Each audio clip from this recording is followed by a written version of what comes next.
চাচা আপনারা কয়জন মিলে কোরবানি দিতেন? বাইস্তারে কই যে আমরা যুগে কোরবানি কয়জনে না মনে করেন একজনে 3টা গরু দিয়ে কোরবানি দিতাম, যে একজন মিলে 3টা কোরবানি দিতাম, যে আত্মীয় স্বজন যারা আছে পার্শ্ববর্তী গরিব যারা আছে হ্যাঁ গরু দিয়া তারপরে যেটুকু থাকতো ওইটুকু আমরা রাখতাম। হ্যাঁ সর্বনাশ। হ্যাঁ আইস সর্বনাশ।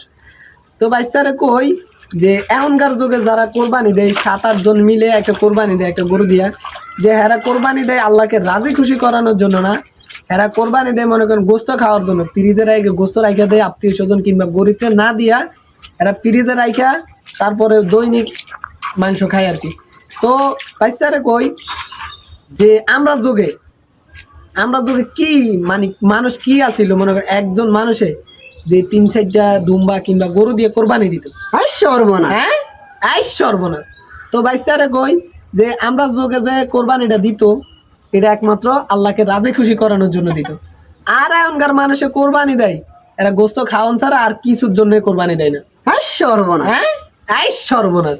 তো বাইস্তারে কই আমরা কোরবানি যে দিই একমাত্র আল্লাহকে রাজি খুশি করানোর জন্য। তারপরে যে মনে করো কোরবানিটা হচ্ছে কিসের জন্য এটা এখনকার মানুষে বুঝে না, যে আগের যুগের মানুষে ঠিকই বুঝতো।